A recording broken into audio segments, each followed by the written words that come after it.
voire pour comprendre les discours toxiques. Commentaires homophobes sur YouTube, hashtags racistes et harcèlement sexiste sur Twitter, appels au rassemblement anti-réfugiés, propos anti-musulmans sur Facebook, ce ne sont que quelques exemples des contenus que l'on peut voir fleurir sur les réseaux sociaux. Sur la toile, ces messages de haine se répandent rapidement. Ils agissent comme un poison toxique qui véhicule des stéréotypes et des idées reçues et crée un climat hostile aux droits humains. Amnesty International considère comme discours toxique toute forme d'expression stigmatisant ou traitant différemment et de manière défavorable des personnes en raison de caractéristiques réelles ou supposées telles que l'orientation sexuelle, l'origine ethnique, la religion, le handicap, etc. Et les conséquences de ces discours sont évidemment nombreuses et dramatiques. Pour les personnes ciblées, cela se traduit par un sentiment d'insécurité, une perte de confiance en soi ou de l'isolement pour les effets les plus courants. Cela peut renforcer un sentiment de marginalisation sociale chez des personnes déjà vulnérables, pouvant conduire à la dépression, voire même parfois au suicide. Quand j'ai vu le nombre de messages postés et leur fréquence, j'ai été submergé par un sentiment de peur et d'insécurité.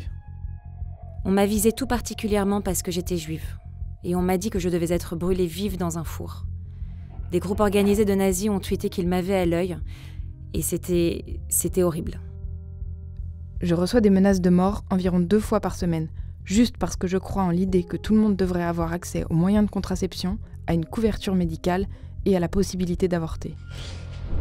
Le cyberharcèlement qui vise certains militants et militantes peut aussi les pousser à s'autocensurer par peur des représailles. Les menaces et propos haineux limitent la capacité des internautes à agir et à défendre leurs droits. Ils ont donc un impact négatif sur la qualité de vie démocratique et sur les droits humains. En étant diffusés très massivement et à grande échelle sur Internet, les discours toxiques véhiculent l'idée que les opinions et l'hostilité qu'ils expriment sont partagées par beaucoup. Qu'ils soient formulés de façon explicite ou subliminale, ils renforcent la stigmatisation de certains groupes. Avec le temps, cela peut favoriser l'émergence de comportements discriminatoires de plus en plus violents, comme les persécutions ou encore les crimes de haine. Nous l'avons vu dans le passé, les médias peuvent jouer un rôle important dans l'installation des climats de haine envers certaines communautés. La propagande antisémite diffusée dans les journaux durant la Seconde Guerre mondiale, ou encore les appels au meurtre des Tutsis à la radio au Rwanda, ont été reconnus comme des éléments déterminants ayant conduit au génocide. Aujourd'hui, Internet et les réseaux sociaux représentent pour beaucoup d'entre nous une source d'information importante. Ils ont une influence sur nos perceptions et sur les représentations que l'on se fait de certaines personnes ou de certains groupes. Des propos haineux sur Internet peuvent donc avoir des répercussions bien concrètes hors ligne. Par exemple, au Myanmar, la mission d'enquête de l'ONU sur les violations des droits humains commises a mis en évidence le rôle joué par les recours à Facebook dans la dissémination des discours toxiques contre les Rohingyas. Certains invoquent leur droit à la liberté d'expression pour pouvoir déverser leur haine sur les réseaux sociaux. Nous posons donc la question, peut-on vraiment tout dire au nom de la liberté d'expression ? Au niveau international, la liberté d'expression est inscrite à l'article 19 de la Déclaration universelle des droits de l'homme. Tout individu a droit à la liberté d'opinion et d'expression, ce qui implique le droit de ne pas être inquiété pour ses opinions et celui de chercher, de recevoir et de répandre sans considération de frontières les informations et les idées par quelque moyen d'expression que ce soit. Toutefois, l'article 20 du Pacte international relatif aux droits civils et politiques précise que tout appel à la haine nationale, raciale ou religieuse qui constitue une incitation à la discrimination, à l'hostilité ou à la violence est interdit par la loi. En France aussi, le Code pénal et la loi sur la liberté de la presse de 1881, qui fixe le cadre de la liberté d'expression, prévoient certaines limites. Porter atteinte à la vie privée et au droit à l'image d'autrui, l'injure, la diffamation, la provocation à la discrimination, à la haine ou à la violence, l'apologie de crimes de guerre, de crimes contre l'humanité, des crimes de réduction en esclavage, du terrorisme, et la contestation de l'existence d'un ou plusieurs crimes contre l'humanité sont interdits par la loi. Sur Internet, la quantité des messages et leur diffusion rapide et virale rendent difficile l'application de ces lois et contribuent à donner un sentiment d'impunité aux auteurs de ces propos souvent anonymes.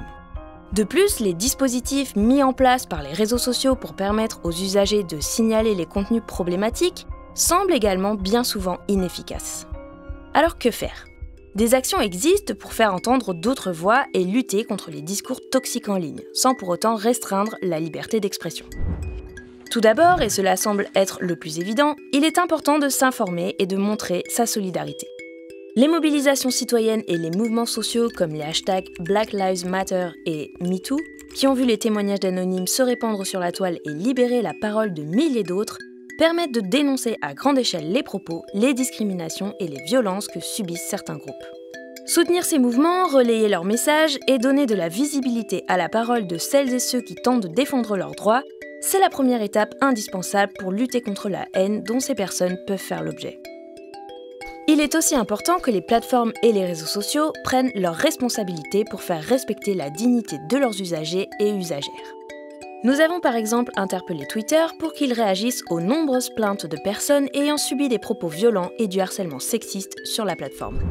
Il est important de proposer des contre-discours afin de discréditer et déconstruire les arguments ou les idées qui viennent alimenter la haine envers certains individus ou certains groupes. Vous pouvez aussi construire des récits alternatifs afin de promouvoir des messages positifs et favorables aux droits humains. Vous vous opposez à la haine envers les réfugiés, montrez-le. Vous ne supportez plus le sexisme et l'homophobie omniprésents sur les réseaux sociaux, alors faites-le savoir. Pour que la haine ne se banalise pas, il est important de nous mobiliser. Internet est un formidable outil pour rassembler, créer et étendre les réseaux. Face à la multitude de discours toxiques, chaque internaute qui agit contribue à la défense d'un monde où les droits humains de chaque personne sont respectés. Car comme le disait Angela Davis, « Je n'accepte plus les choses que je ne peux pas changer, je change les choses que je ne peux pas accepter ».